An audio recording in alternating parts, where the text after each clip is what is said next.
You know, when we think of vacuum cleaners, we typically think of these things, these very bizarre things that I haven't used in so long. I don't even know how to use one. It's pretty terrible, I know. That's a problem you get when you get rich. But you know what's the bigger problem with vacuum cleaners is that little by little, these things are starting to basically become these things, appliances, because they're now supposed to little by little become more and more electric.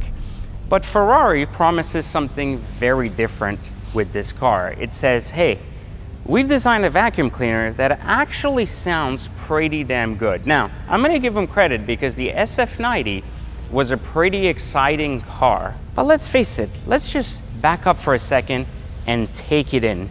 This has got to be the ugliest Ferrari ever made. I mean, if you thought the Portofino was bad, this is next level ugly. I'm gonna go as far as saying, if you're a Lotus fanboy and one of those 900-pound overweight kids that basically thinks they're gonna save weight by sitting in a car like this is probably for you. But I don't know, man, this design, whoever designed this car at Ferrari should go and work for Lotus. Or maybe they're the same company these days, who knows? But anyways, that guy should get fired, whoever he is, because this is the ugliest, most unproportionally bizarre Ferrari, unsexiest Ferrari I have ever seen, and it's pretty sad. All right, guys, welcome back to Exotic Car Hacks, and today we are looking at the Ferrari 296. Now, as many of you guys know, I am pretty unhappy with this car. I've said it time and time on the channel. I think this car is just pure ugly. Now, take away what I usually see in a car, which are specs, you know, saying carbon this, carbon that. I understand that you can spec a car much better than this car. And as a matter of fact, this isn't even my car.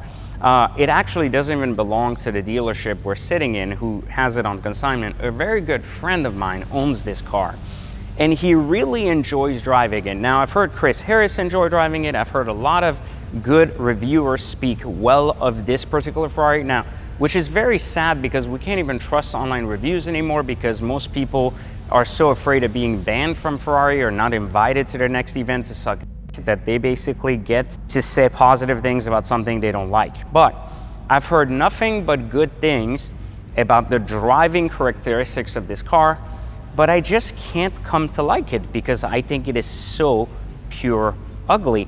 I legitimately think this is one of the ugliest Ferraris ever made. And so today, we're gonna not only look at the car, we're gonna discover it together, but we're gonna go on our very first drive of this car together to see what I really think about it once I drive it. Because everyone said, this drives better and is a nicer car than an SF90. But I mean, seriously, you can't actually say this looks better than an SF90. This is hideous. Like, why would this look better than an SF90? Look at the, first off, outside of the plastic part, which, yes, there's too much plastic, first off. Secondly, these headlights are hideous. Like look at this design.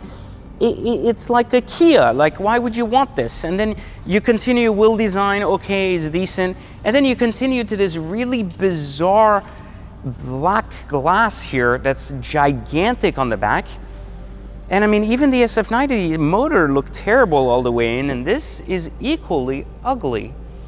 It's like, you know, the more vacuum cleanerish they get, the more we're losing these exciting aspects of what made a car a car. And it's really sad. It's really, really sad, because if this is the future, I don't know, I feel like this is even this is the good side of the future. I feel like the future is pretty bad. I mean, look at this exhaust tip in the middle of the car. Why is there such a tiny exhaust tip in the middle? I don't even, like, I don't know. Like, it just, I don't know, man. Like, this screams Kia meets Lotus meets we just know whatever we create, someone will buy it, and so you should buy. I mean, I'm just so disappointed in the lack of design. Now, let's go check out the interior together. I want to point out that the key, at the very least, is the same key that the SF90 has, which I've always said is a beautiful key. Now, the interior, again, this is based on specifications, so I'm not going to comment on the specification of the car because I know you can buy much nicer variations of this car. So we're going to go ahead and turn on this car. And right away, the one thing you feel is, again, you get a very similar vibe, very similar vibe here to the SF90. Same dash, same steering wheel. Everything's the same. I complain about the SF90 for its hideous and terrible steering wheel interface. I thought it was incredibly hard to figure the menu out, and it's just complicated steering wheel. The button pressure sensitive feel and the mirrors was absolute garbage in the SF90, and that was my biggest kind of issue with the car. Even worse was that the audio was in the middle. Now it's all the way over there. I think you can also use it here, but it's just really bad. Like, you need to understand that some of this analog shit is necessary in these cars, otherwise it doesn't work. So let's see what it really sounds like when we start it up. Not bad. Okay, so basically it sounds exactly like an SF90 meets a vacuum cleaner. Sorry, I'm not sold here. Don't think it's anything exciting or not. I'm gonna turn it off here for a second. Again, I'm really not, maybe I'm just either blind or not understanding what people's appeal to this car is. So far, I'm giving this car a 2 out of 10, and a 2 simply because it has Ferrari badge, so someone will give you a job for driving this. Now that someone's probably a guy, not a chick, but this is terrible altogether. Here, let's start again. Let's drive this out of here and do a quick drive and see what the fuss is all about. Come on in. All right, guys, here we are inside the 296, and like I said, it feels very SF90-ish, so nothing really exciting here to report on the outside. Everything is basically stolen out of the SF90, so they didn't really reinvent anything. They just made a baby SF90, and here we are driving.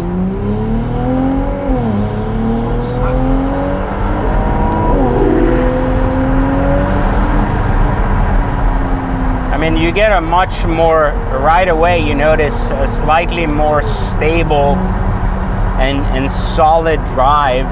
That I'll give you, it's a little bit different. The power's a little bit more instant. Why? I have no idea. I don't know mechanics, but the exhaust note, not so much. We're gonna go and open it up in a second here instead of sitting in this crappy traffic, but the car gives you all kinds of errors typical to Ferrari. Barely has 300 miles on the odometer. Thank you. Apparently poor people like this car. So this is not a very exciting, I think it's more impressing the common monkeys. As I said, the poor people with the half-burned cars that, or wannabe Supras, or you can't even get it. You see, I tell you, it's so ugly, it doesn't appear in your camera, so it's not going to fit. It's so ugly that ugly people recognize this car for its ugly and think it's beautiful. You see, like that tells you all you need to know about the 296. I think we've said it enough, it's ugly. So let's put the windows up so we can really hear the car. I get the additional pitch and the slight gargle over the SF90. I get that, I really do. I don't think someone is lying by saying that this drives very exciting compared to an SF90. I don't know that it drives that much more exciting. It drives more stable, a little bit less raw and more composed. I don't necessarily know that it's better, it's just different. You feel that right away. It's more composed. I think that's a good word. It's less racy, which in a way it makes the SF90 more special. I like raw cars. I like cars like the SF90, but I can definitely see this being a better alternative daily option. And the door is not as annoying as the SF90 either, so that's a good thing. We're gonna make a U-turn here so that we can, again, try to feel the turn radius.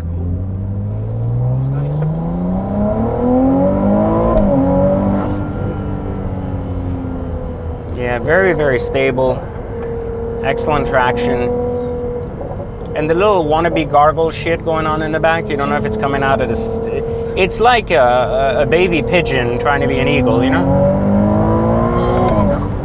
It's got baby power, right? It's got banana power sometimes, you know, in some cases, right? I mean, I'll give it to him. It's definitely a lot more usable and composed than an SF90. Not sure that it's necessarily better, but definitely more composed from a drive standpoint. So I can see if someone said this is a better driving car than a SF90 and a more usable variation of it, or an evolution of it, I would probably agree with that statement. As far as, is it a better car? Is it all around better? I don't know that I'd really go that far with the car. You know, I'm gonna have to spend like a little bit of time with it, a couple of days with it, to really see how much I enjoy driving it. But my argument is this: if a car is this ugly, can you really enjoy driving it knowing it's this ugly? And the argument is, for me, where aesthetics matter so much, especially for being a Ferrari, which has always been known to be pretty. I mean, remember, Ferrari made the 812 Competizione, they made the F12, they made the SF90, which I thought was one of the prettiest cars that had ever come out in a long time. But to have this kind of lack of beauty and yet this very composed driving style, it is really concerning, because I think that one of the number one most important concept for Ferrari is driving after the design, not before. So to me, Ferraris have always been the beauty child, Lamborghinis have been the terror child, and terror is a good thing when you're driving. So if you like that style of driving, which I do, so to me Lamborghinis appeal more. But Ferraris have always been the prettier, more elegant versions, and this one just doesn't do it, and that's probably the only reason why I can't ever buy a 296. So more to come on this after I spend some time with it, and we'll see where it goes from there.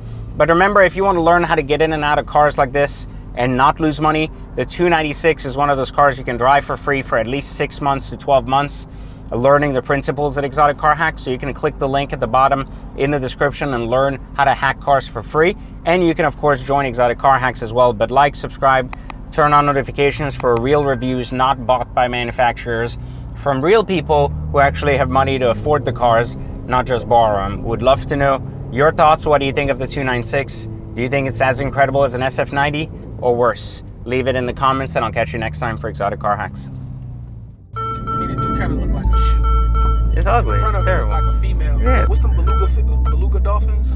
You know, the fact that you even know what a beluga dolphin is. The fact that you know that there's a dolphin named a beluga, you know, it's a problematic thing.